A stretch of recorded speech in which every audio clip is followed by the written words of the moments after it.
The following program is intended for mature audiences. A democratic republic of sports. The Sportsocracy with ESPN Asheville hosts Tank Spencer and Jeremy Greene. And welcome into the Friday edition of the Sportsocracy. I'm Tank Spencer, he's Jeremy Greene, and we are live from the Wicked Weed studio. WickedWeedBrewing.com. Drink different.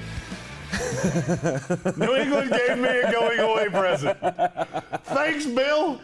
Wow, the sources are apparently telling ESPN that the New England Patriots are re-signing Cam Newton for a one-year deal at, get this, $14 million. And I have one live response to that. Right here.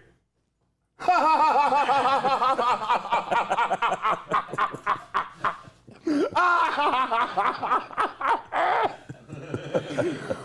the fuck are you doing? Oh, good Lord. We were sitting here in the studio this morning, and I just started uncontrollably giggling like a schoolgirl, and both Brian and Jeremy were sitting there going, what is he laughing about? And I was glad I got to break the news to him. Cam Newton's going to return to the New England Patriots, and Bill Belichick apparently believes that he's got a quarterback that can bridge the gap. Shit. It's just so funny to me because, I mean, did we all not look at Cam Newton last year and go, that dude sucks? I mean, except for the Cam Newton apologists who have always backed Cam Newton no matter how bad he actually is. Oh, he didn't have any weapons last year. Okay. Sure, that was the reason that New England was bad. I will say this. I mean, he was a bright spot for them last year. That's how bad that team was. This might be the dumbest thing I've ever seen in my life. I don't know how you watched him play last year and went, I didn't think he would be in the league this year, let alone making $14 million. Who is your competition on him? The XFL? What'd you think he was? Did you think Prada was going to steal him away from you? If you had told me they re-signed Cam Newton for $1 million, I would be laughing almost as hard as I am right now. You gave him $14 million. $14 million. Yeah, I mean, I guess this just is really hammer home what horrible shape the New England Patriots are in right now. Bill really enjoyed coaching Cam last year. Okay. Who was the alternative? Uncle Rico from Napoleon Dynamite? What was the short list of potential quarterbacks? Ryan Leaf and Achilles Smith? I mean, fuck, at this point, I'd be watching film of the fan-controlled football league to see if Johnny Manziel's got anything left. This is ridiculous. I'm going to be really honest with you. So we did the offseason preview of the Patriots a few days ago. And I've been shocked at how realistic most of the Patriots fans have been. However, there were a few that said, oh, Bill, you got Bill. Bill will do it. Mm-hmm. You want to know what Bill did? Bill just gave $14 million to a quarterback that can't throw. Now, how fair is that? Even with no weapons, he had his second best completion percentage of his career. I don't care if he has Jerry Rice and Randy Moss, unless they turned into Ozzie Smith and can field a fucking ground ball, it doesn't really matter. Cam Newton completed 65.8% of his passes last year, which is the second highest mark in his career. Which says everything you need to know. That was the second most accurate year of his life. He also, in a normal year, I mean, he threw probably 25% less passes than he did in his leanest throwing year in his career. I mean, he only threw the ball 368 times, which is not a lot. This is absolutely hilarious to me. We're going to be doing free agent destinations later, and I honestly thought I was going to have to defend why New England didn't spend more on guys. First of all, it's not what Bill does. Second of all, why would anybody want to go there? What do you think unless they pay you 140% of market value, why do you look at this team and go, yep, I believe I will do that? That's a grand idea. Holy God! I knew that the post-Tom years for New England were going to be a little lean. Yeah. This is anorexic lean. This is Callista Flockhart lean. Holy God! Need to eat a sandwich.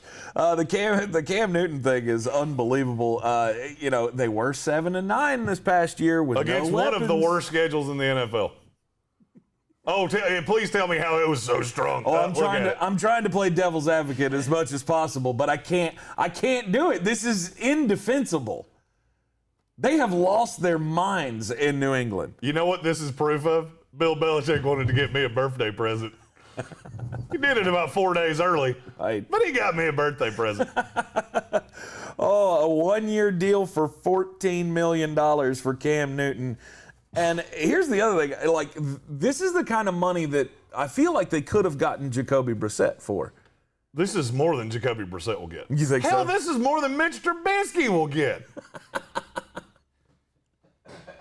Good God, this is hilarious to me. Would you like to know the teams New England beat last year, by the way? Yes. The Dolphins, early, when they hadn't figured themselves out, they were still gelling. Right. The Raiders, same way. The Jets twice. The Chargers, the Cardinals, and the Ravens. Yeah. We. Well, come on. They beat the best team in the NFC. They beat the Baltimore Ravens and Lamar Jackson.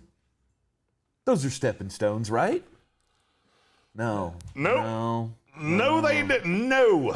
No. And so a Patriots team that had $68 million to spend decides to use, what's that work out to? A fifth? Yep. A fifth of that money on Cam Newton, which, again, I feel like you could have got him on the same kind of deal you signed him to last year because nobody else was going to sign him. Well, here's the thing. This tells me two things definitively. One, Jimmy Garoppolo is going to be the starting quarterback of the San Francisco 49ers. Mm-hmm. And two, because I heard 2 days ago that New England called and they basically told New England to pound sand. John Lynch basically said, yeah, if you want to give up 2 1s so we can use that to get a replacement quarterback, more power to you. Right. Bill was not interested in that, and here we are. That was 2 days ago. It took 2 days for Bill to survey the market and go, Cam's the best we're going to do. Can't do any better. We're on to Kansas City. So can we improve on the 7-9 record from last year? Fuck no. The Dolphins are going to be better, the Jets are going to be better, and the Bills are going to beat the good holy hell out of them twice. Mm-hmm. This is a team that may not win 4 games next year. And I firmly mean that. Tell me a team in the NFL that's going to have a worse quarterback next year than Cam Newton. I'll wait. Oh, God, I can't. There's not one. I mean, I'll save you the mental gymnastics. The only answer is maybe the Houston Texans. Yes. Maybe. If they end up with A.J. McCarron, I'm not sure AJ. I'll be on that I'm not side. sure AJ McCarron's not better. No, than I'm not going that crazy. I will be on that side of Cam Newton is the 31st worst quarterback in the league. Give me AJ McCarron. So thank you to the New England Patriots and to Bill Belichick for raising our spirits this morning with this awful offseason move. And Jeremy just loves reveling in it because Jets fan has to see the Patriots go down in flames. Oh, this is, I want to say, I do want to say this. Bill, Uncle Bill, thank you so much for my birthday present. I just love it. Yee! Well, maybe, and hopefully by the offseason, Cam Newton will have fully recovered from the coronavirus. Yeah. I can't wait for the Max Kellerman apologist at week 8 next year. He's still getting over the coronavirus. Apparently he got it 6 years ago because that's when this started. No, he was playing great up until he got COVID in October, and then that's when things started going off the rails. Oh yeah, he was playing great. Yeah. Apparently everybody else and I use the word great wrong. Holy shit. Cam Newton going back to the New England Patriots. I am in awe. I am in awe of this, and I'm so damn happy. I think this is a larger discussion, though, to be had of New England this is dead. Oh, it's dead. No one's going, like you said, nobody wants to go there. I mean, they've got, sure, $68 million. I don't think they've updated that number with the 14. So if that does go through, then they're down to $54 million to spend in free agency. Yeah, you know what they won't be spending it on? A wide receiver. Because there's not one with options that's going to go, yeah, I want Cam Newton throwing to me. Yeah. That'd be fantastic. Well, yeah, that's great. Sweet. I like catching ground balls. I can already hear the New England Patriots fans talking about, Curtis Samuel. Curtis Samuel will want to come back and play with Cam Newton. No, Bet he doesn't. No, he won't. Kenny Golladay. Nope. Bet he doesn't. You're going to strike out on every major free agent in this wide receiver class. You might be able to convince Willie Snead to come in. Oh, yeah. That's fantastic. I think that's about your ceiling. Yeah, Julian Edelman just called Bill Belichick and said, get me out of here. He'll be a Tampa Bay Buccaneer. I actually don't disagree with you. I could fully see that one coming. Although with Godwin coming back, you don't really need to add to that core anymore. Anyhow, I love it. Something big happened in college basketball as well. There's a new sponsorship for a major college basketball team. The Michigan State Spartans are now going to be the Michigan State Spartans, brought to you by Rocket Mortgage.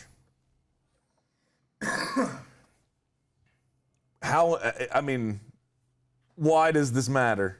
Why does it matter? Because this is a revenue stream for these college basketball teams to survive. These college programs have just lost $1 bajillion. And Dan Gilbert went to Michigan State and went, hey, can I own you? I would like to actually possess you. Can we do that? And here's, we don't know how much money it was. Here's what I do know. A former Michigan State player that owns a rival mortgage company gave $34 million to the program. Yep. One-time check at one time. And it wasn't enough. You're going to see a ton of teams. I firmly believe that. Because there are going to be a lot of teams that go, oh, we didn't think about doing that. That's a good idea. Well, shit. Phil Knight at Nike just went, the Oregon Ducks will be presented by Nike. Yeah. Actually, I think they'll just change their names to the Nike Ducks. I'm okay with that. I do have an announcement, though, on the premise of this. They gave me an idea, and so from now on, I will be known as ESPN Radio host Jeremy Greene, brought to you by the Crab Shack, Cleveland, Ohio's finest strip club. I'm very, very happy. Can't wait. Only shitty part is it means I have to spend time in Cleveland. So yeah. I got a feeling that any business that would want to hitch its wagon to you is not going to be from Cleveland. Oh, I was about to say, shut up. There's a few of them. Not saying they won't do business in Cleveland, just saying they probably won't be from Cleveland. All they got to do is check your Twitter feed. I'm beloved in Cleveland. I also just said their finest strip club was called the Crab Shack. So read into that what you will. Yeah. The MSU Spartans, presented by Rocket Mortgage. This is going to be all over their branding from now on, radio, television. It's going to be all over the arena. And it should be. Yeah, absolutely. This is a great idea. And here's the thing. There's a very simple reason why this is happening. It's called the G League and then the XFL. And I told you this 9 months ago. The NCAA model is broken, and the Sharks are swimming around the boat because they know what's getting ready to happen. They lost all the money, and now you've got college football where who do you think kids are going to look at? Do I feel really good that my future is best represented by Gus Malzahn or Dwayne The Rock Johnson? This XFL, CFL deal, that's a minor league system in college football. Nobody wants to admit that, but that's exactly what it is. Do I think it'll get to the point where college freshmen are playing in it? No, not really. They might be there, but I don't think they're going to play. But you could be tutored by guys like Pep Hamilton and Bob Stoops, and because they'll do that again. And this will come back the same way. The G League's already taking high-end recruits from college basketball. Yeah. So I mean, this is a survival move. And maybe this is just, coming from an old school Ronald Reagan Republican, but I'm all the way here for it. I'm a good old capitalist that likes to see people make money. I don't want to root for the New York Gladiators instead of Florida State 3 years from now.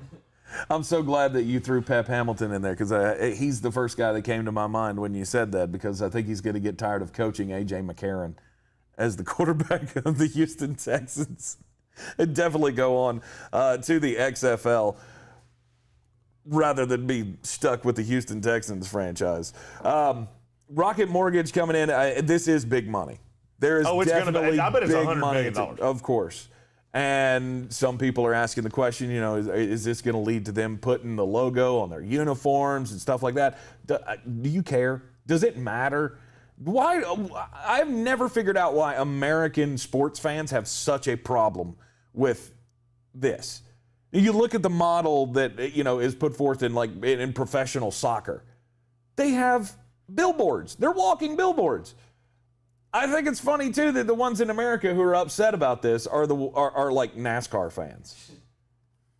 Wait a minute. You can't stand the thought of a company putting their logo on Alabama's uniforms, but you will sit there every day on every Sunday of the NASCAR season and root for a guy who is a walking billboard for 27 companies. Yeah, hearing that, all I can think about is that old Mitch Hedberg line of wanting to be a NASCAR passenger. Hey, man, can I turn on the radio? You must really like Tide. Duh. Money makes the world go round. Yeah. I don't know why this is such news to so many people. Yeah.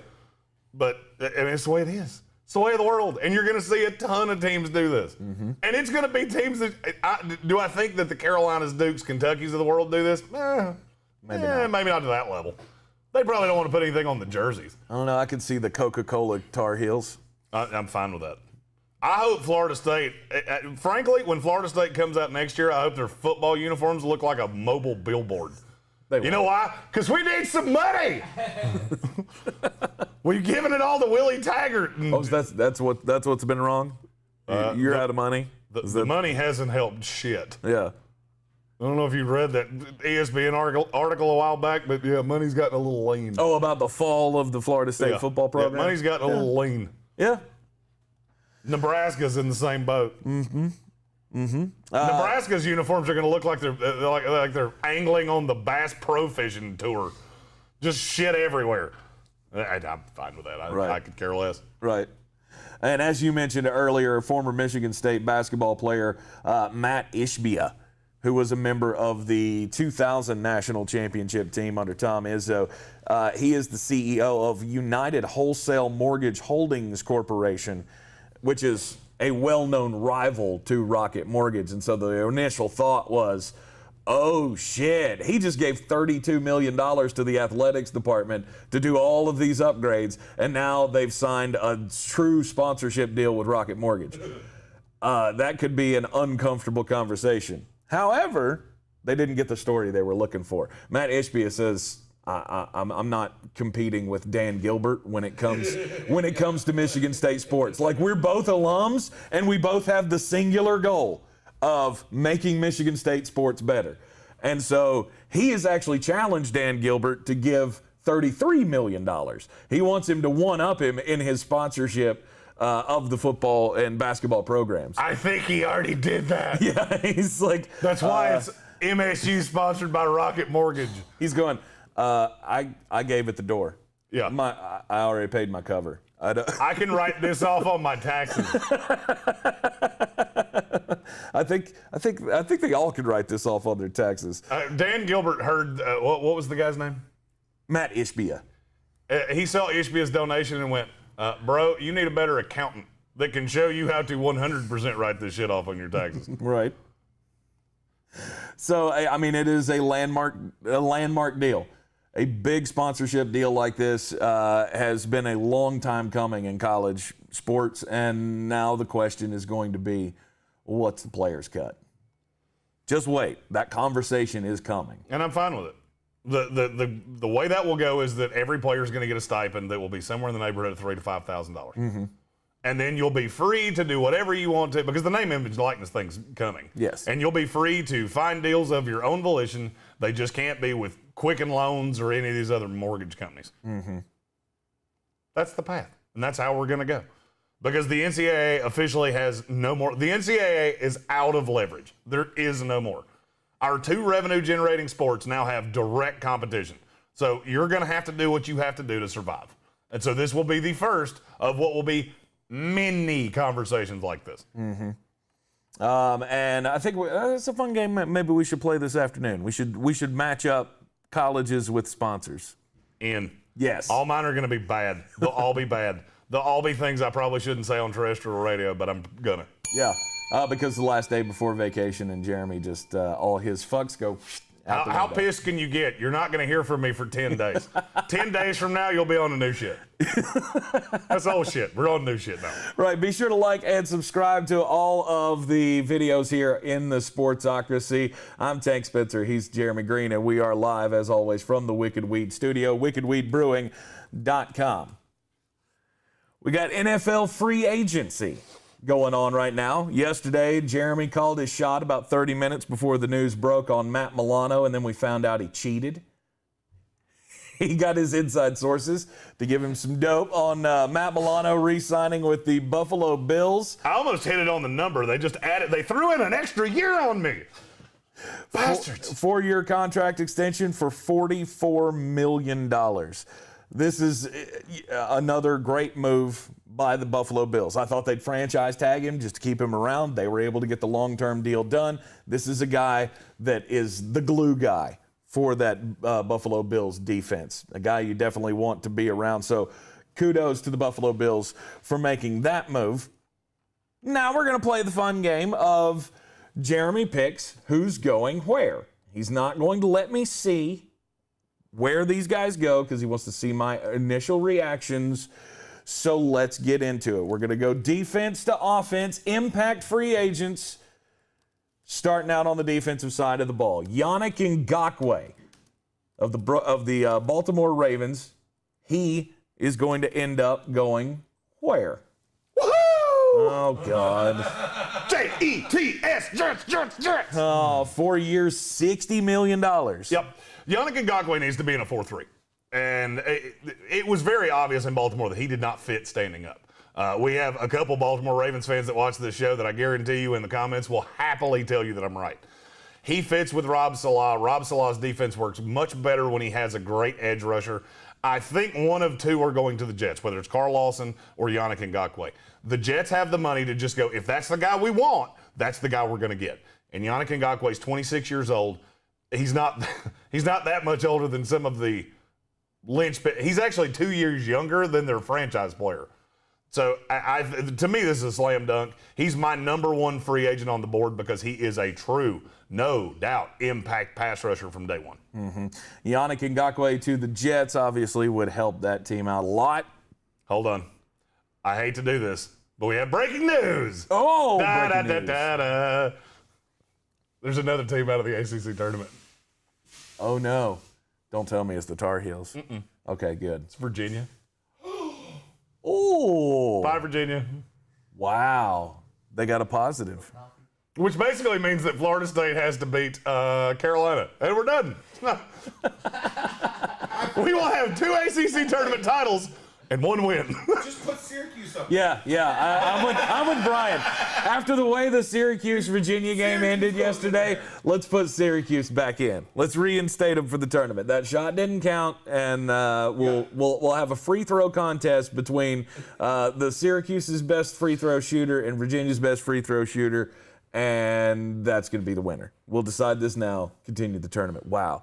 So Virginia out of the ACC tournament, so we're going to miss another game today. So tonight at 9 o'clock will be your only game of the ACC semifinal Friday. Yikes. That means we have to beat Georgia. We have to beat Carolina and Georgia Tech to win the ACC. And we still won't do it. Just to piss me off. Just to piss me off. If there is a God, please, and there is one, by the way, please let this happen.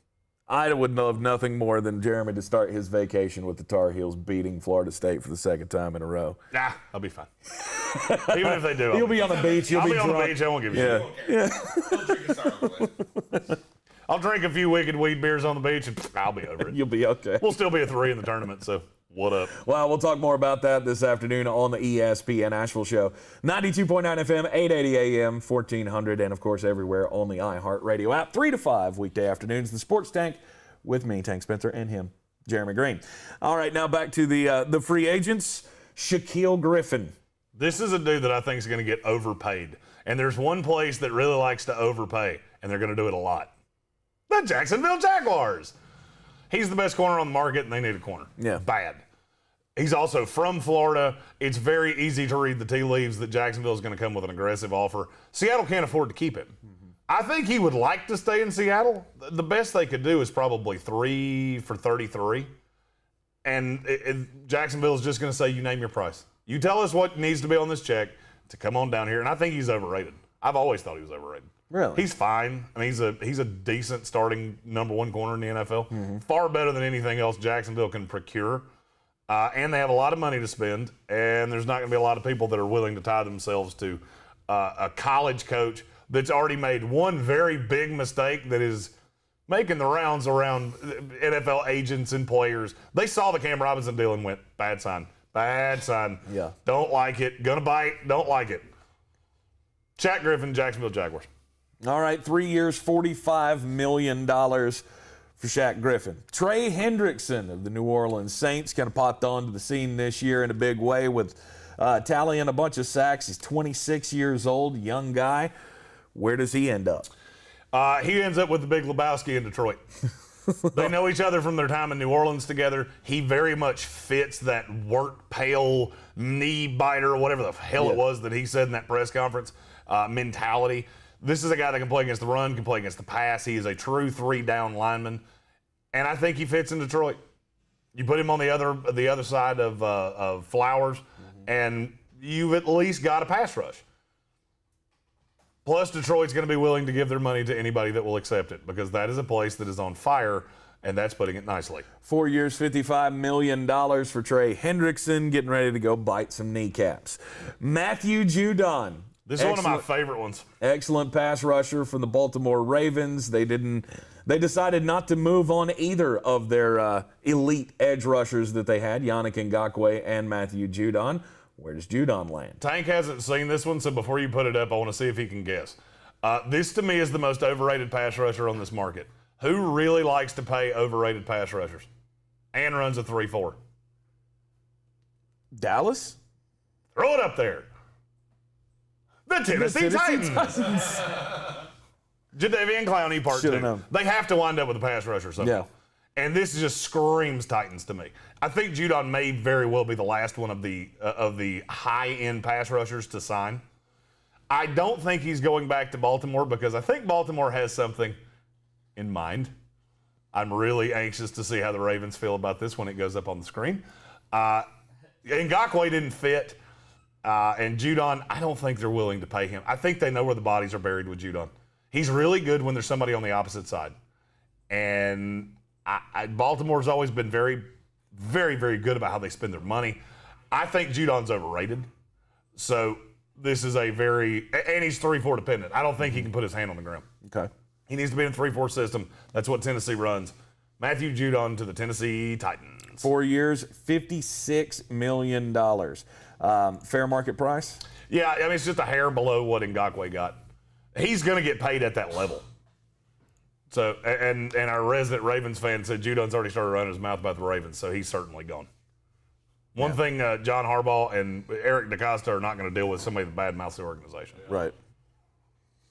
All right, Kyle Van Noy. Surprising cut from the Miami Dolphins for me. So they're out. This one makes all the sense in the world. The New England Patriots? Yep. He goes to play with the fighting Cam Newtons. on a pretty, it's a value deal, 4 for $40. Kyle Van Noy fits with the Patriots. They didn't want to lose him the first time. He went to Miami to be with Brian Flores. And I don't know what Miami's plan is to replace him, but they obviously have one. So I think he goes back to the system he already knows. He fits in New England nicely. That's probably of the 20 we're going to do, that was probably the easiest one. It makes a lot of sense. He came from there. Not, I've heard I think I was reading an article last week that was talking about, not a lot of guys go back to New England after they leave. Yeah, well, they do when they... They do when they're surprise cut a year later. Right, when Patrick they get... Chung, McCourty, there's been a few of those. Yeah, when they get disrespected by their newer franchise, they'll go back to old Bill. Bud Dupree. I just don't even want to say anything. I just want it to go on the screen. Okay. Hi. Oh, Hi. with the Baltimore Ravens Hi. in the division. That's a dig. 1 year prove it deal. That's what I think Bud Dupree is going to get. Here's something that you're not going to hear anybody else say about Bud Dupree. I love this guy. I loved him when he came out of the draft, when he was coming out in the draft. A lot of his sacks come from cleanups, and the actual pressure was generated from the other side. Mm-hmm. That makes me a little bit nervous. You know where it doesn't make me nervous? In Baltimore, where they just schematically do things the right. I think Wink Martindale with this guy will be able to really do some high-level things, restore his value. There's injury issues with him. There's just a lot of things with Bud Dupree. This is a bad year for him to be a free agent, which is why I think he signs a 1 year prove-it deal. There are not as many pass rushers out there next year, whether it's in the draft or in free agency, and I think he takes a 1 year prove-it deal and gets another bite at the apple 365 days from now. All right, the Tennessee Titans likely going to lose linebacker Jayon Brown, who has now been apparently medically cleared. So, Jayon Brown, where does he land?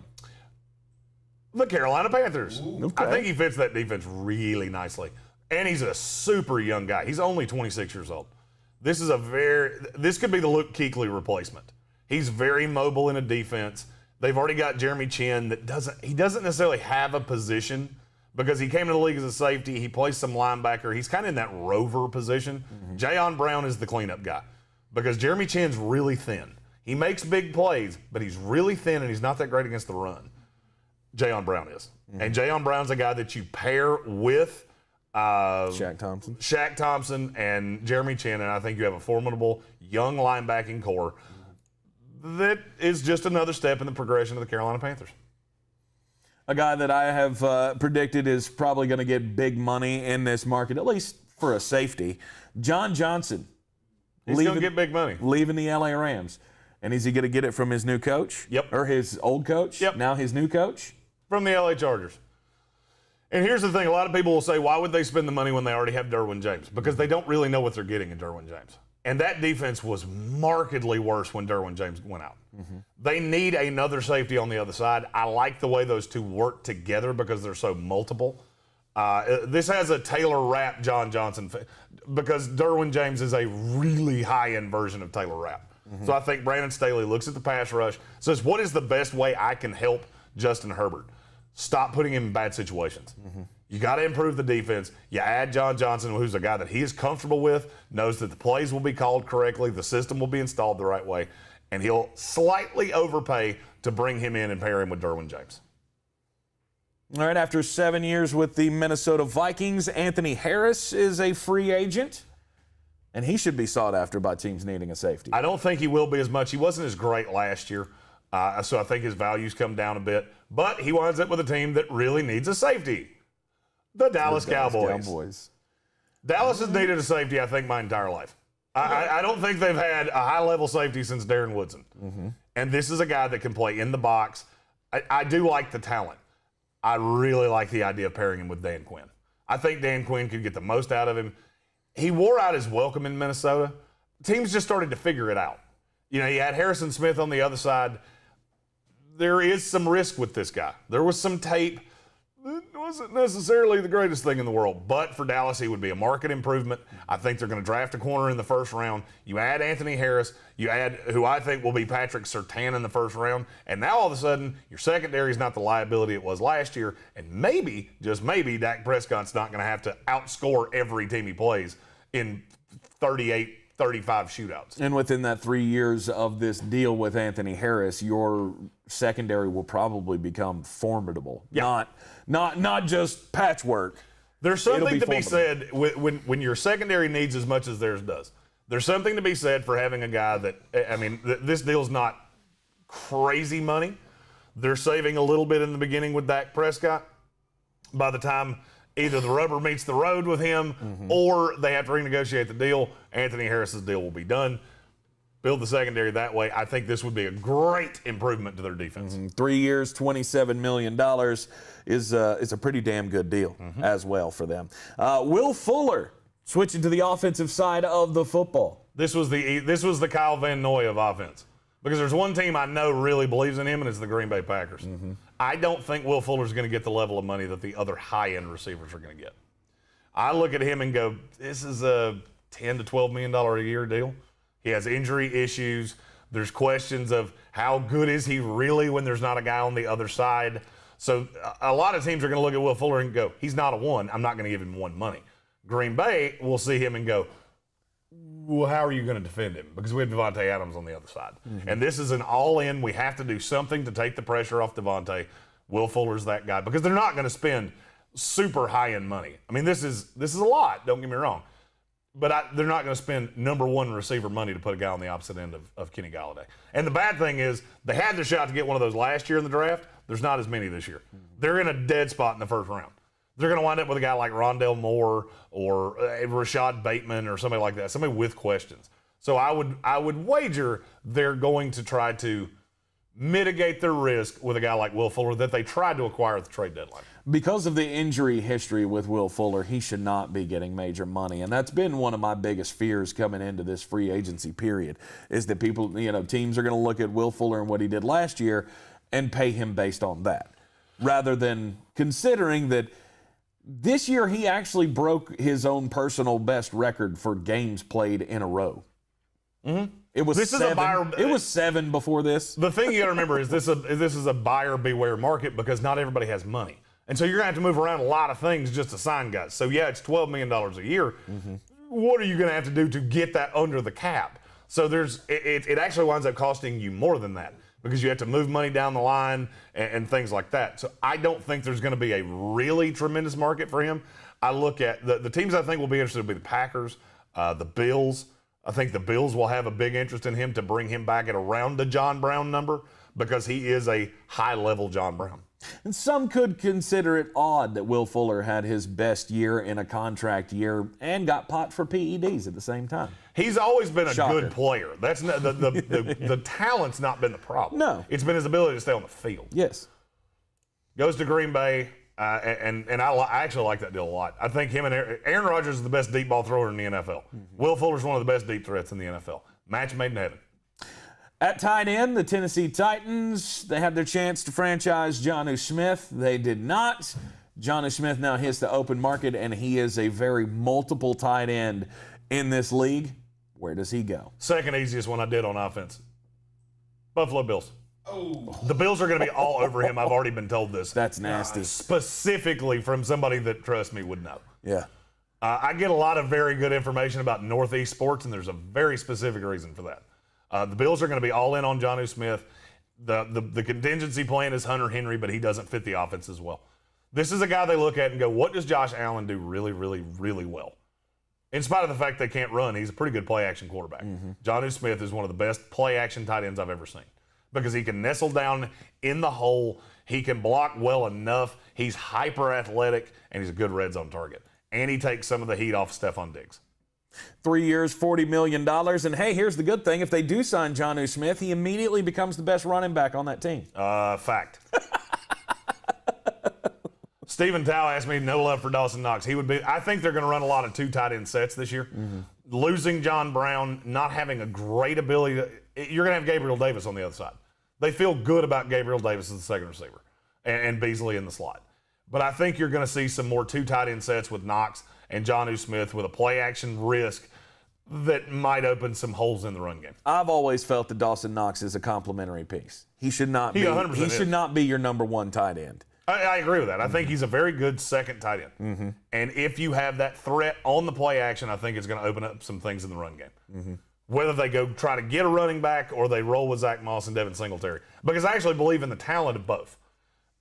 But they had nowhere to run last year. Let's stick with tight ends here. Let's talk about a guy who has struggled with injury issues as well. He's on the open market now. It's Hunter Henry. Hey, what team did I say overpaced for, guys? They had a coach. The Jacksonville Jaguars. This is another one that it's too easy. It's too easy. 3 years, $35 million is overpaying for a guy that can't stay healthy to save his fucking life. For a guy that blows his nose and blows out his asshole. Yeah, that scares me to death. I broke him. They X-ray Hunter Henry and it looks like an Ohio State road map because everything's been broken, strained, or torn. Nice. I'm good. But I think Urban Meyer really sees the value in a guy like Hunter Henry. I had him taking Pat Freiermuth in my mock draft. Yeah. I'm not as sure that happens after I've started hearing how interested they're going to be in Hunter Henry. I don't think Hunter Henry goes back to the Chargers. No. Which, by the way, my favorite, and this is a second-day pick, but my new favorite second-day pick is Hunter Long going to the Chargers. Giggity. It keeps up the history of great tight ends. Oh, him and Donald Parham. Holy good Lord. That's two dudes that are 6'5" or taller playing tight end with a gigantic quarterback. Yeah. I like that a lot. Mr. Tight End Whisperer over here is going to be all over him in fantasy season. I can already see it. Oh, 100%. No matter who the tight end is, whether it's Parham, Hunter Long, whoever Justin Herbert's tight end is, I'm going to be all over it. But I don't think it's going to be Hunter Henry.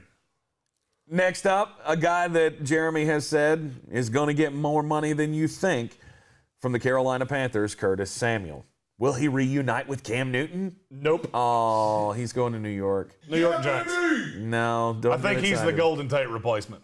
Here's the thing. I look at Joe Judge and Jason Garrett. One of the things Jason Garrett did a lot in Dallas. Lose? That. Okay. And clap. He did a lot of clapping. Yep. They need somebody that's more multiple. Yep. Sterling Shepard's not a motion slot guy, and I actually think Sterling Shepard can play on the outside. And I look at Slayton and Shepard and go, that's not bad. You need a malleable piece that can offset defenses. That's what Curtis Samuel is. Yeah. And I think Jason Garrett and Hillbilly Handfish and Freddie Kitchens will be able to find a way to use Curtis Samuel that will make this offense much more dangerous. You have to do so. This line's actually not bad. You move Andrew Thomas to the right side, which is where he belongs. Nate Solder's on the left side. I know they cut Kevin Zeitler, but they've still got Will Hernandez.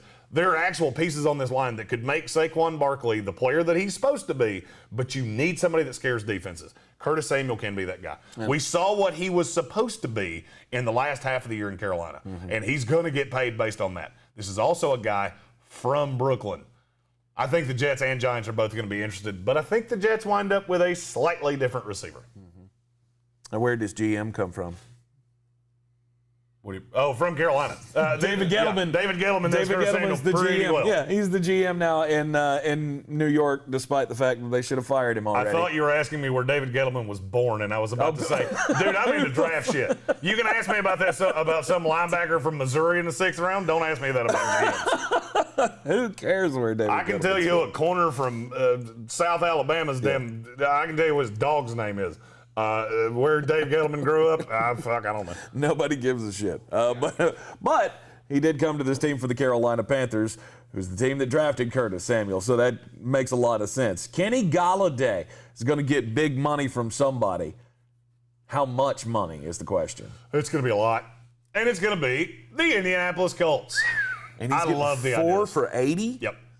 He's the guy that's going to break the bank, a la what Allen Robinson was going to do. And I think it's with the Colts. The Colts have a good amount of money, and the number one thing they need is a number one wide receiver. This makes Pittman the 2, which allows him to work over the middle and means they don't necessarily have to count on Paris Campbell. I look at Paris Campbell as if you can stay healthy. I also, by the way, think Zach Ertz ultimately ends up with the Colts. Don't quite know how it's going to happen because they tried to put him in the Carson Wentz deal. Mm-hmm. But you look at that with Jonathan Taylor, they're going to add a left tackle at some point. Don't sleep on Orlando Brown winding up with the Colts. And then I look at this offense and go, well, now the offense matches the defense, and that's a true Super Bowl contender. All the money for Kenny Golladay. It was 4-year, $80 million deal. Yes, Kevin Vick, you are correct. David Gettleman wasn't born. He was sent from Satan himself. Yes. Carolina Panthers fans love Dave Gettleman. Hashtag sarcasm. Running backs. There hasn't been a lot of bluster about running backs and where they're going to wind up. There's only 2 that are high level. Yeah. And the first one is Chris Carson. New York Jets. And I'm drunk hammered on it. Let me tell you why. Do you know what Chris Carson does obnoxiously well? Top 5 running back in the league since he came in the league? What's that? Zone run. What is Michael LaFleur going to do? Zone run. He's bringing that scheme from San Francisco. I think Chris Carson's a guy that LaFleur's going to go to GM Joe Douglas and say, look, I know we don't want to overpay a running back. Chris Carson's had some injury issues, all those things. He can be an all-pro in my offense, and I really believe that. And this gives Zach Wilson a running back that he can depend on. I had not thought of this until somebody pointed it out to me, and it's somebody affiliated with the Jets, so take that for what it's worth. And the more I've thought about it, the more I'm just drunk on it. There are virtually no running backs in the NFL that are better in a zone blocking scheme than Chris Carson, and I think this is a match made in heaven. 3 years, $24 million. I might be a little high on the money, but I think Seattle's going to make an offer to keep him, which might push it up because I think if the money's even vaguely equivalent, he would want to come back to Seattle. So I think they may have to overpay a little bit, but it's 3 years, not a ton of guaranteed money. Good deal for the Jets. And I would love Chris Carson in this offense. He won't be the one to set the running back market, but that one's coming. Stick in with us for just a few here. Corey Davis had a big year this year for the Tennessee Titans across from A.J. Brown. Ryan Tannehill throwing him the ball. He was a guy that, you had a lot of hopes for him coming into the league, and the first couple of years were not great. He finally broke out last year, and now he's going to get paid from somebody. If you've watched this show for more than 15 seconds, you know where he's headed. The Baltimore Ravens. He fits this offense too well. Yeah. He's a willing, good blocker as a wide receiver. He's big-bodied, and Baltimore got a first-hand look at him in the playoffs. I love Corey Davis. I think he fits this offense really, really well. His ability, if you haven't watched his highlight tape, go to my Twitter or the Twitter of @IanHeartTits. It's @IHeartTits. T-I-T-Z. A lot of people think he broke out, quote unquote, because A.J. Brown was on the other side. I don't necessarily think that's true. I think he's actually good. But I think he's really good when corners aren't necessarily locked in on him.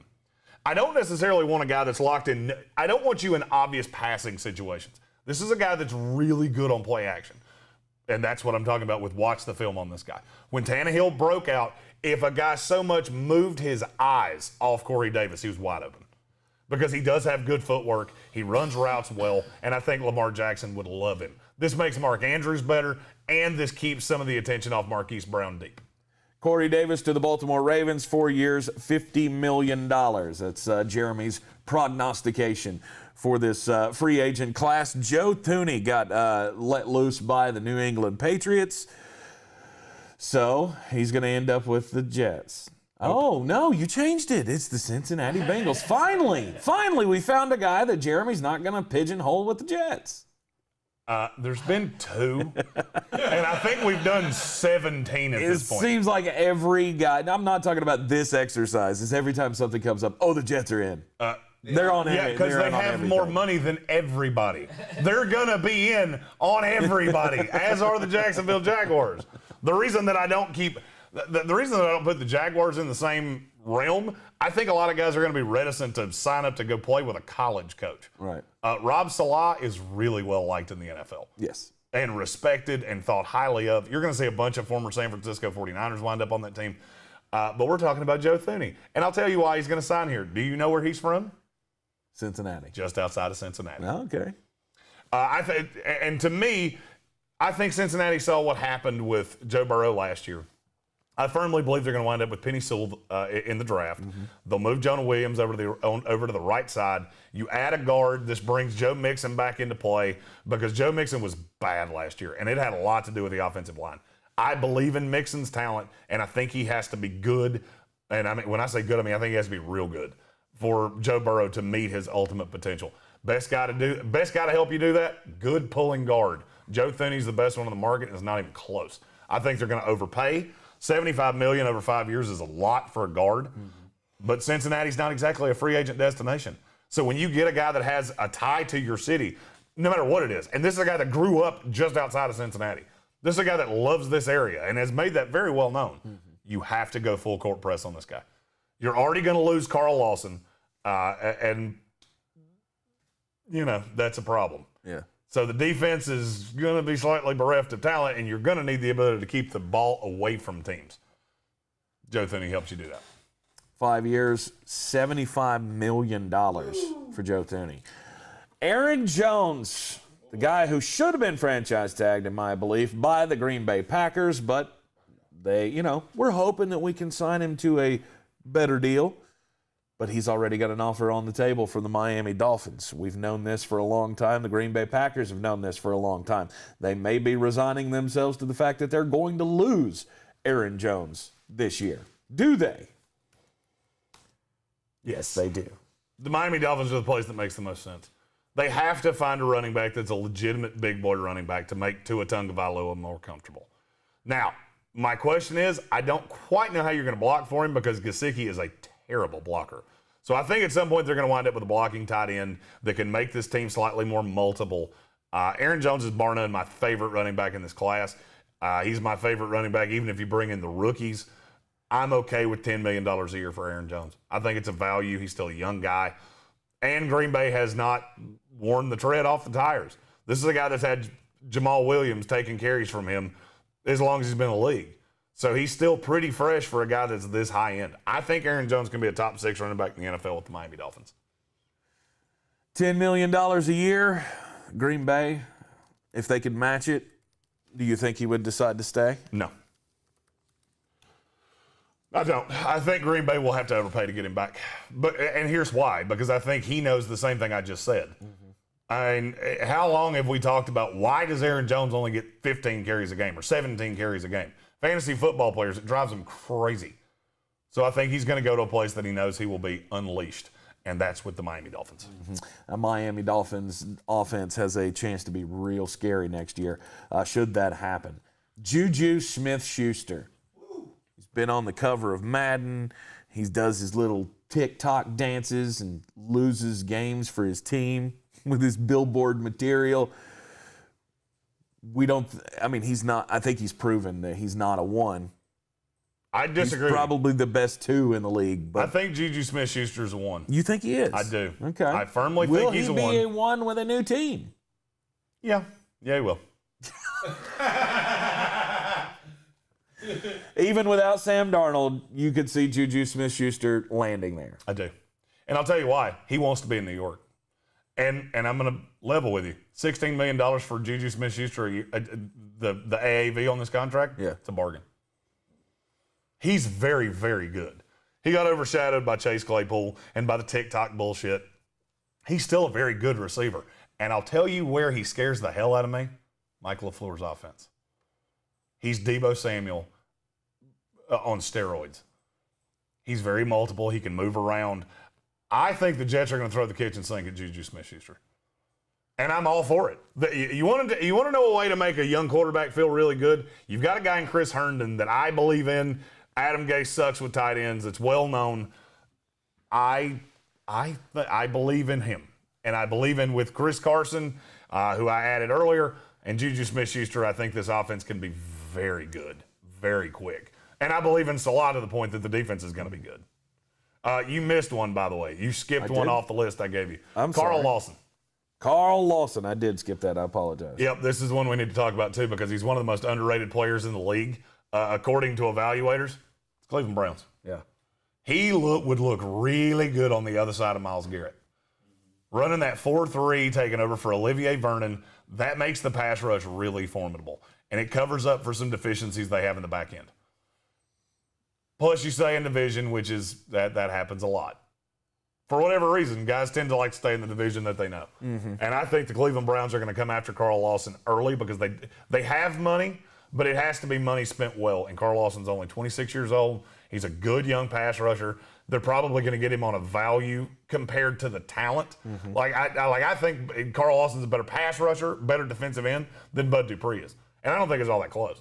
Bud Dupree has a bigger name. Wow. Okay. But I think in terms of AAV, he's going to get more money than the casual fan thinks, and I think the rest of the league's going to look at it and go, damn, that's the best deal in free agency. All right. 4 years, $60 million. Carl Lawson could end up with the Cleveland Browns. All right.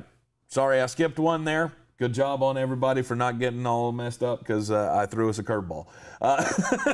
Be sure to like and subscribe here in the Sportsocracy on YouTube. You can follow, like, and share the Sportsocracy on all of the social medias. I'm Tank Spencer, and he's Jeremy Greene. We will continue the discussions here with the off-season files. It's time to get into it with the Miami Dolphins. We've almost worked our way through the whole list. We've only got a few more left. Miami is a team that, as you heard, they could possibly end up with getting Aaron Jones in free agency. They've been making some moves. They'd made the Kyle Van Noy thing happen. And now they just have to decide, are they settled on a quarterback? Is Tua Tagovailoa the quarterback of the future for the Miami Dolphins? For me, that answer has been yes since the day you drafted him, and I've never strayed from that. But with the entertaining of, could Deshaun Watson be available? Could a Deshaun Watson deal happen with the Miami Dolphins? I think it's really something to consider. As do I. I mean, here's the thing. The Dolphins have 3 of the first 36 picks in the draft. So if they want Deshaun Watson, they can go get him. Yep. I mean, they have enough cap space that it makes sense. They could very easily say, we'll give you 3, 18, 36, and Tua Tagovailoa. Done. And that's the deal. We're done. If that's what they want to do, and I think that's going to be more than anybody else offers. Mm-hmm. That's more than Carolina has to offer. That's more than San Francisco has to offer. Denver, all these other teams that have been talked about with Deshaun Watson, and I think the Jets are out. So if that's what they want to do, that's what they'll do. I'm not so sure that's what they want to do. I think they're looking at the Jets right now going, why are you not more interested in him? What is it about Deshaun Watson that's making you nervous? Mm-hmm. And Joe Douglas and Chris Greer of the Miami Dolphins are currently in a standoff. We know we have the ammo to go get him if that's what we so want to do. Which one's going to blink first? And I think if anybody does, it's the Dolphins. Right. I'm not as convinced of that as I was a month ago. I could easily see it being Tua Tagovailoa and they build through the draft. They already have an offensive line that I like. They need another weapon. The beauty of that is at 3, they can get whoever they want to. And I'll be honest with you, if it was me, it's Kyle Pitts. Mm-hmm. Kyle Pitts is the best weapon in this draft. It's not all that close. I'd go get him. Sweet. He's a tight end. We already have Mike Gesicki. Cool, we'll figure it out. Mm-hmm. He runs like Calvin Johnson. So if I want to play him on the outside, I'll play him on the outside. We already played Gesicki in the slot, so it's not like it's that big of a deal. Right. You add Aaron Jones, and all of a sudden I think this is a tremendously good offense. And then, and the beauty of doing it that way is you can build all of these pieces, and if the Tua Tagovailoa thing doesn't work out, you can go get Deshaun Watson in a year. Mm-hmm. Because I think if he doesn't go to the Dolphins, he stays with the Texans. And then it becomes an uncomfortable situation. And if he sits out a year, the ammo it's going to require to go get him is going to be markedly less. The Dolphins have money. They have over $33 million in cap space right now. Where else other than Aaron Jones do you see them making a play? Say that one more time. I got distracted. I said they have the $33.5 million in cap space. Other than Aaron Jones, what's their play? Where is their biggest need to upgrade or biggest hole to fill? I look at this team and they need a receiver.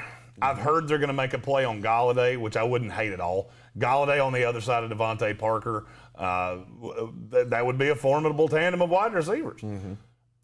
I don't know that they're going to do that. I don't know that they can contend with the Colts. I think the Colts have so much money and such a need and so few needs that they can make Kenny Galladay a priority. Now, the question is, does Galladay want to play in Miami? Do you want to go to Florida? No state tax. Is the difference in money then a wash? Which it, by the way, would be. Mm-hmm. That's possible. And if they do that, then what they do at I have no idea what they do at 3. If they add Galladay, I have zero idea what they do at 3. Because nothing makes sense. Penny Sewell. But that doesn't make sense. You just added Isaiah Wilson. Not saying that you're putting a lot into that, but this is a guy that you liked in the draft. Mm-hmm. You took Austin Jackson last year. Theoretically, you could move Austin Jackson over to right tackle, slide Isaiah Wilson into guard, play Robert Hunt at guard. But then you've got Ted Karras as well. Mm-hmm. So you add Penny Sewell, then your line is really formidable. But you have a lot of capital tied up in it. Yeah. And I think it's a little bit of overkill. So if I had to make a projection, I would say they're going to make a run at Aaron Jones. I think they could very easily make a run at one of the pass rushers. to fill out their defense, replace Kyle Van Noy. The secondary is already pretty good. Xavier Howard, Byron Jones is one of the best cornerback tandems in the league. And from there, you asked me about needs. They need a running back desperately. They need a linebacker desperately. If Micah Parsons somehow found a way to fall to 18, which is in the realm of possibility, I would really like him in this defense. And you need an edge guy. A lot of people think they need a tackle. I'm in love with what they've done with this offensive line. I think it's going to be very good. It might take a year, right? But you've done a tremendous job rebuilding this offensive line. They do have young pieces on that offensive line. Solomon Kinley's a guy that you didn't mention. There was a guy out of Georgia that was a really good guard in college, and I think he did pretty well for his first year in the NFL. I think he's also a big reason why they went out and got Isaiah Wilson, because him and Solomon were teammates, and they're hoping that the shit went, it went sideways quick for Isaiah Wilson in Tennessee. And maybe having that, that familiar friend in your unit will help you get your head right and come back and play. Because if that happens, and if Isaiah Wilson can live up to even half of like the Tennessee Titans or the Miami Dolphins' expectations of him, this is going to be a stacked offensive line for a few years. I agree. And then they'll have trade pieces. And then they'll have tackles that they can trade away for more capital. They have actually done a really good job. I think this is the saddest team at the franchise tag deadline, though. When the news came out that Allen Robinson was getting tagged, I think there were some tears shed in the Dolphins front office, because there was some tears shed right here because I wanted Allen Robinson. You wanted Allen Robinson with the New York Jets, but he was the number one target for a lot of teams in the offseason. I feel like the Miami Dolphins were chief among them as well. In the draft at number 3, I think it's Jamar Chase or Kyle Pitts, in my opinion. Because I don't think they're going to sign. I don't think they're going to spend the money on a high-end receiver in free agency, because they know they have the ability to get one at 3. Right. Now at 18, that becomes a little more entertaining, because then you can do a lot of things. Kwity Paye, a guy that I didn't have in my first round yesterday of my mock draft, and the reason I didn't have him in the first round is because I've heard things about conditioning and position and what does he do. He could very well wind up in Miami because he can be multiple. If you believe in him, great. He would be a great pick at 18. I don't necessarily think that's what they're going to do. I look at Christian Barmore at 18, the nose tackle from Alabama. I would really like him in this defense. Other than that, if you don't sign Aaron Jones, you'll be looking to add a running back. I like Travis Etienne in this system better than I like Najee Harris. I like Najee Harris in more of that Baltimore, Pittsburgh, Tennessee Titans style of offense. I don't necessarily love it in Miami. And I think that Travis Etienne would definitely be a contender for their pick in the second round if they don't sign Aaron Jones. In later rounds, if they still need a quarter or a running back, for some reason I keep seeing Chuba Hubbard in Dolphins teal. And I don't get it. I really don't. Chuba Hubbard's going to be a guy in the NFL that tips off teams as to what you're doing immediately, because he's god-awful in pass protection. Okay. And with a quarterback like Tua that has an injury history, I just think it's lazy. I do. I think it's guys that are overdrafting Chuba Hubbard. NFL teams don't view him the same way you do. My thing with Chuba is that you need him paired with somebody like James White that can do the pass protection, do the pass catching, and not tip off defenses as to what you're doing. Well, you got Gaskin. Yeah. Gaskin can play that role, can he? Yeah. Okay. Sure. Sure he can. Okay. When you have this much draft capital and this much money and this many assets, I just look at Myles Gaskin and go, if he's getting more than 5 touches a game, you're doing it wrong. I just don't think he's that good, and I never have. Maybe Miami does, but I struggle to believe that when everything I'm hearing is they're in on every running back. They're looking at every running back in the draft. Well, it's definitely, you got to upgrade. They're not going to settle for him as the number 1. I agree. He's not going to be a big piece of that offense. He was that this past year out of necessity. I don't like Chuba Hubbard. No. And I don't expect a team that doesn't have a solid number 1 to look at him as anything more than a spellback. I think that's kind of the role that I see him in, though. See, but I don't see him in an offense like this. Okay. Yeah, you need somebody like Tom Brady or Drew Brees or one of these vet quarterbacks when you have a running back like that. You put a young quarterback back there with a running back like you just can't hide it forever. Right. You can't hide the fact that this guy can't pass block in the least. And that's why I think Aaron Jones is so attractive to them, because he can. I agree. Aaron Jones would be the home run pick, or pick up, I guess I should say, for the Miami Dolphins, a team that was just outside of the playoffs this past season. I expect him to fully be in the discussion, if not cemented in the playoffs next year. They've got a lot to look forward to. They do. This is a team that doesn't have as many holes as you think, just solely because they have young guys. Okay, so the line play was not necessarily great last year. Give them a full offseason together. Give Austin Jackson a full year of playing, whether it's left tackle or right tackle, depending on what they do. I had him, Tank can verify this, I had him rated insanely highly last year. A lot of people had a huge gap between the top tackles and him. I didn't. I had him as the last tackle in that run. And I think he can be a very good lineman on this team. I think this line can be tremendous. And you give Tua Tagovailoa all the weapons to succeed. And that's what you have to do, because I don't believe in him as a high-level quarterback. However, while he's on a rookie deal, if you can pound talent around him, then all of a sudden you're going to be a contender. Be sure to like and subscribe to the Sportsocracy YouTube channel. You get all of our off-season files as they continue. I'm Tank Spencer, and he's Jeremy Greene, and it's time to talk about the Las Vegas Raiders. The Raiders next up in the off-season files, and what is John Gruden, Mike Mayock, and company going to decide to do this year? I thought last year was a definite stepping stone. However, it was, it's more like one of those little tiny steps in your grandma's garden that you trip over every time, because you want to treat it like a normal step, but it wasn't really a normal step. It was like a half step. That's what I feel like with this Las Vegas Raiders team, that they're just going little tiny baby steps to getting better. I don't. I think to look at this team from 2 years ago and look at it now, the level of talent on this team is tremendously higher than it was. But the on-the-field outcome is not markedly because you don't know how to yet. win yet. You've got a shit ton of rookies. You brought in a draft analyst from NFL Network to run your franchise. Of course he's going to build it through the draft. Of course it's going to take a little while longer. And of course you're going to lose close games. You have a bunch of guys that are 22, 23, 24 years old playing high-level roles on this team. To me, that's very predictable. I think Derek Carr is better than most people do. This talk of, if they can find a way to add Russell Wilson and it not break the bank, of course they're going to be in. 28 of the 32 teams would be all in on that. Derek Carr is still a good starter in this league. I don't think he's an asset that's holding them back. I think he's very good. He needs more consistent weapons. I believe in Waller. Ruggs is a little bit of a one-trick pony to me, which makes me nervous. Because you did spend a first-round pick on him, and you took him over Jerry Jeudy and CeeDee Lamb, which I said at the time was maybe the most Las Vegas Raider thing I've ever seen in my life. I think the ghost of Al Davis actually made that pick.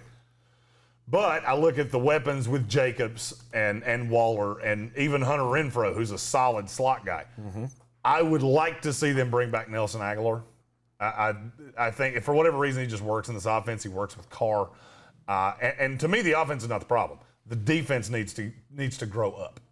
And, they pick at 17 in the first round. One of the only picks in the first round I have not been able to get away from is Jeremiah Owusu-Koramoah out of Notre Dame going to this team. Because he's so multiple that I feel like Gruden and the guys that run the defense can use him in so many ways that it will improve some of these other guys. Because he's a jack of all trades. You can do a lot of pass rushing and a lot of other things with Koramoah. Plus he can cover, and he's just something that they don't currently have. I want to know what the Clemson player they're going to draft this year is going to be. Which are they going to get Skowski? Will they take Skowski in the fourth round? It wouldn't shock me because he fits this team so well. It wouldn't shock me. Yeah. Because he does fit this team very well. Ron just sent me breaking news. Oh, no. 4-year extension for Tom Brady. 1-year extension with 3 voidable years. Stunner. Who's shocked? Yep. And the gymnastics continue. Back to the Raiders. They have done a really good job drafting in the last couple of years. Some. Cleveland Farrell was obviously overdrafted. I think anybody with a brain knows that. Yes. I do like Jonathan Abrams, a guy out of Mississippi State. They took I guess it's been a couple years ago now. I think he's a very high-level safety if he can stay healthy. Mm-hmm. Again, my thing is the offense is not the problem. The defense is the problem. Mm-hmm. You need to fix that defense desperately. And you've got pieces that I really like. I really like Corey Littleton. Mm-hmm. I really like Jonathan Abram. Mm-hmm. They need a corner badly. Something tremendous. This is a place that, I got a lot of shit for saying a team could be willing to make a run at Darius Williams of the Rams. Mm-hmm. This is a team that would be willing to make a run at Darius Williams of the Rams. Damon Arnett was a guy that you were high on last year. How did you feel about his rookie season? He was god-awful. That's how I felt about it, because they overdrafted him. Yeah. I liked Damon Arnett as a guy that could come in as a third corner. Second outside guy against teams that have really strong slots. They used him as a 1. He's not a 1. He's at best a 2. Mm-hmm. Now, I think if you put him in better situations, he could be pretty good.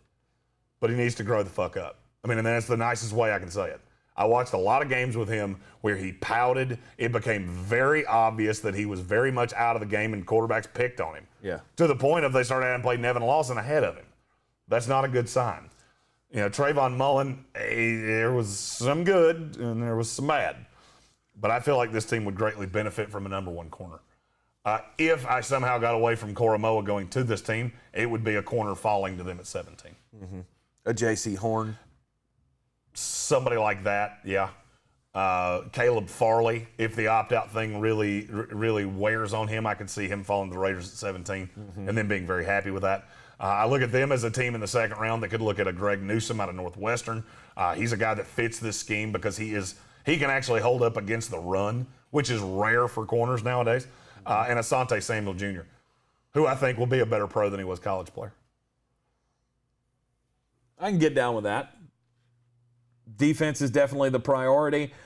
I am kind of shocked that you haven't had any of the top free agent wide receivers go in there because, that seems like a no-brainer play. They're going to look – they're not going to be in on the the $20 million deals. Obviously, they can afford that. But they're going to be looking for a value. That's a real simple reason. They only have $18 million. Yeah, if they don't land – or if they don't re-sign Nelson Aguilar, who's another guy – in that value area of the free agents that you could see landing there? That I could see with the Raiders? Yes. Off the top of my head, because I didn't plan for you to ask me that. I apologize. I'm trying to think of a guy that's right in that. I'm trying to think of a guy that would fit. Nelson Aguilar is a bit of a strange dude. I look at a guy like John Brown. I do like John Brown a lot. Now that Marvin Jones, that's another guy that would fit this offense quite nicely. Okay. And none of these are break-the-bank type of wide receivers. Sammy Watkins, if somehow he got away from Kansas City. Hey, Clemson guy. Yeah. Those are the biggest ones. A guy like A.J. Greene, if you could get him on a value. Mm-hmm. That's not a position I look at and think I want to spend big-time money on, because Darren Waller is the dude in Las Vegas. Yes. And then I see Henry Ruggs and go, I don't really want to overshadow him. I want somebody that can work the middle of the field and allow him to be the deep threat that he was drafted to be. Yes. I fully agree. Be sure to like and subscribe to the Sportsocracy here on YouTube. You'll know every time that we put out new content, new videos coming your way every day, especially here on the Off-Season Files. I'm Tank Spencer. Jeremy Greene is alongside. We'll be with you again this afternoon on ESPN Asheville, 92.9 FM, 880 AM, and 1400. And, of course, you can hear us live or on demand everywhere you go with the iHeartRadio app. We are live from the Wicked Weed studio, wickedweedbrewing.com. Drink different. We'll see you this afternoon.